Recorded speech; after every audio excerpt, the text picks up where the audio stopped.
ధాన్యం మొలకలెత్తి రైతు ఆగమయ్యి రోడ్డు మీద పడే పరిస్థితున్నది. అడిగినోడు లేడు, పట్టించుకున్నోడు లేడు. అడుగుదాం ఎవరినన్నా అంటే ఊళ్ళో సర్పంచ్ లేడు, ఎంపీటీసీ దిక్కు లేడు, జెడ్పీటీసీ లేడు, కౌన్సిలర్ లేడు. కాంగ్రెస్ అని పట్టుకుందామంటే కాగడా పెట్టి ఎతికిన వాడు దొరుకుతలేడు. ఎందుకు బిజీగా ఉన్నారు? ఏడ బిజీగా ఉన్నారు? కాగితాలు పట్టుకొని సెక్రటేరియట్ చుట్టూ గిర్ర గిర్ర గిర్ర తిరుగుతారు. ఏందిరా అంటే ముఖ్యమంత్రి చెప్పిండు నాకు ఓ పని తెచ్చుకోమన్నాడు, మా మంత్రి చెప్పిండు పని తెచ్చుకోమన్నాడు, 4 పైసలు మిగులుతాయన్నారు, ఇక పాత బాకీలు ఏమైనా ఉంటే పాత బిల్లులు ఏమైనా ఉంటే తెచ్చుకోమన్నారు, ఇస్తామన్నారు, కమిషన్లు తీసుకోమన్నారు. ఒకటే పనులు ఉన్నది ప్రభుత్వం మొత్తం. కమిషన్లు కమిషన్లు కమిషన్లు, 20% కమిషన్లు, 30% కమిషన్లు. మొన్న ఒక మంత్రి గారు చెప్పిన మీరు విన్నారు, కొండా సురేఖమ్మ పుణ్యం కట్టుకున్నది. ఆఖరికి ఒక్క మాట మాత్రం నిజం చెప్పింది. మా ప్రభుత్వంలో ఫైళ్ళు కదలాలంటే మంత్రులు చేయి దడపందే కాదు, కానీ నేను ఒక్కదాన్ని మాత్రం మంచిదాన్ని మా వాళ్ళు అందరూ లంగాలని చెప్పింది. ఆమె నిజాయితీ. ఆమె సంగతి నాకు తెలియదు కానీ మాట మాత్రం చెప్పింది, కుల్లా చెప్పింది. మంత్రులు పైసలు తీసుకుంటారు, ఫైళ్ళు కదలాలంటే నిజాయితీగా చెప్పింది.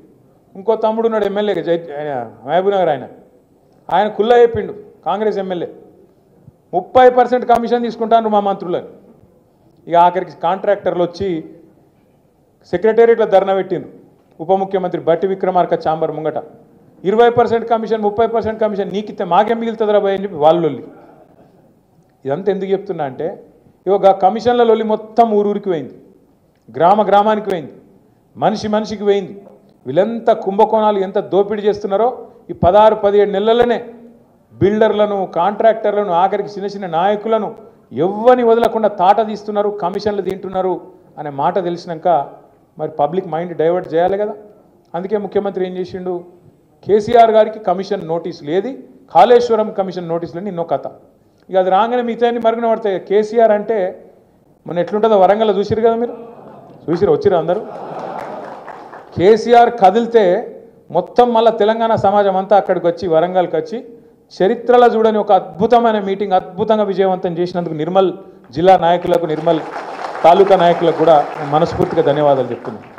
కేసీఆర్ కదలంగానే వీళ్ళకి భయం పుట్టుకున్నది. మళ్ళీ అమ్మ కేసీఆర్ బయటికి వచ్చిండు, మళ్ళీ లక్షల మంది వచ్చిర్రు, ఇక మన పని తుస్సు. కాబట్టి ఏం చేయాలి, ఏదో ఒకటి చేయాలి, నోటీసులు ఇవ్వాలి, ఏదో జరుగుతుందన్నట్టు బిల్డప్ ఇవ్వాలి, ఏదో ఒకటి చేసి మన వైఫల్యాల నుంచి, మన అటర్ ఫ్లాప్ గవర్నమెంట్ నుంచి ప్రజల దృష్టి మలచాలి. నిన్నగాక మొన్న నేను గుల్జార్ హౌస్ అని హైదరాబాద్లో చార్మినార్ పక్కకే ఉంటుంది, అక్కడ పెద్ద అగ్ని ప్రమాదం జరిగింది. ఒకటే ఇంట్లో ఒకటే కుటుంబానికి సంబంధించిన వాళ్ళు 17 మంది చచ్చిపోయారు. కనీసం ముఖ్యమంత్రికి అర నిమిషం టైం లేదా, గీంచెలు గాడికి పోయి కుటుంబానికి నేనున్నా, జరిగిందేదో జరిగింది, అక్కడ యాక్సిడెంట్ అయింది, మళ్ళా కాకుండా చూస్తా, ఎండాకాలం ఇట్లా ఎట్లయింది రివ్యూ చేయొద్దా? టైం లేదు, బిజీ. దేనిలో బిజీ? అగ్ని ప్రమాదం బాధితులను చూసేందుకు టైం లేదు, అందాల పోటీలలో బిజీ, డ్రోన్ షోలలో బిజీ. మింగ మెతుకులేదు కానీ మీసాలకు సంపెంగ నూనె పెట్టిండేట వెనకటికి కూడా. ఒకది ఈయననే చెప్తాడు, మన బతుకు బిచ్చ బతుకు అయిపోయింది, మనం దిక్కు దివానం లేకుండా ఆగమైపోయినామని చెప్తాడు ఈయననే. నేను అసెంబ్లీలో చెప్పినా మళ్ళీ చెప్తున్నా మీ అందరికీ. ఆ మధ్యలో ఒక సినిమా వచ్చింది అపరిచితుడు, చూసిరా ఎవరన్నా? అలా ఇద్దరు ఉంటారు, ఒకటే మనుషులు ఇద్దరు ఉంటారు అన్నాడు. వాడు ఇటు చూస్తే ఒక తిరుగుంటాడు, అటు చూస్తే ఒక తిరుగుంటాడు. ఇటు చూస్తే రాము అట, అటు చూస్తే రెమో. రెమో అనేటోడు లంగా, రాము అనేటోడు మంచోడు. అర్థమైంది కదా? రెమో అనేటోడు లంగా, రాము అనేటోడు మంచోడు. ఈ రెమో అనేటోడు ఏమంటాడు, కేసీఆర్ అప్లపాలు చేసిపోయిందివా రాష్ట్రాన్ని, మొత్తం దివాలా తీసింది రాష్ట్రం, మన బతుకు బిచ్చ బతుకు అయిపోయింది. ఇక నేనైతే నన్ను పోతే ఢిల్లీలో దొంగను చూసినట్టే చూస్తుండ్రు. దొంగ లెక్కనే చూస్తారు కదా, దొంగను చూసినట్టే చూస్తుండ్రు నన్ను. ఎవరైనా అపాయింట్మెంట్ అడిగితే వీడు చెప్పులు ఎత్తుకపోతాడేమో అని చెప్పి అపాయింట్మెంట్ కూడా ఇస్తలేరు అని రెమో అంటాడు.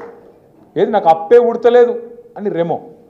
రాము అంటే ఏమంటాడు, అదే మనిషి మళ్ళా వాడేమంటాడు అసెంబ్లీలో, నేను 1,58,000 కోట్లు అప్పు చేసిన అని.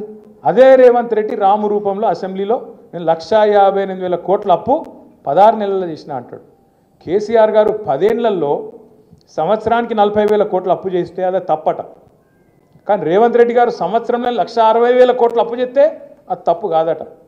కేసీఆర్ గారేమో అప్పు చేస్తే ఏం చేసిండు, 73,000 కోట్ల రూపాయలు రైతు బంధు రూపంలో మీ అందరికీ టింగు టింగు టింగు అనుకుంటా 11-12 సీజన్లు మీ ఖాతాలు వేసిండు. మరి రేవంత్ రెడ్డి గారు 1,60,000 కోట్లు అప్పు చేస్తేవి ఏం చేసినావు ఆడబెట్టినావు టింగు టింగ్ అంటే కేసీఆర్ యాదికి వస్తాడని టకీ టకీ అన్నాడు యాడరబై టకీ టకీ అంటే ఇంతవరకు టకీ లేదు టికీ లేదు ఒక్క కాడ మాత్రం పడుతున్నాయి టకీ టకీమని ఏడా అది కరెక్ట్ మాట ఢిల్లీలో మాత్రం టంచన్గా కొట్టకపోతే ఈయన పోస్ట్ ఊస్టింగ్ కదా పీక్ తెల్లారు లేచేవారు కాంగ్రెస్లో ఎవడు కుర్చీ ఎవడు గుంచుతాడో తెలియదు అక్కడ మాత్రం పైసలు దన్ పడుతున్నాయి ఏడా రాహుల్ గాంధీ ఖాతాల ఢిల్లీ పెద్దల ఖాతాల మాత్రం ఇక్కడ జరుగుతున్న దోపిడీని మంచిగా అక్కడికి పైసలు తీసుకుపోయి మాత్రం ఢిల్లీలో వంచుతాను నేను అడుగుతున్నా ఒకసారి యాడ్ చేసుకోండి మీరు నేను అపరిచితుడని ఉత్తగానే అంటలేను రేవంత్ రెడ్డి గారిని ఓ దిక్కేమో కేసీఆర్ ఉద్యోగాలు ఇవ్వలేదని రేమో అంటాడు రాము అనేటోడేమో అదే కాగితాలు పట్టుకొని మళ్ళా తెల్లారి కేసీఆర్ ఇచ్చిన ఉద్యోగాలకే ఈయన పత్రాలు ఇచ్చుకుంటా పోజులు కొట్టుకుంటా ఆయన నిలబడతాడు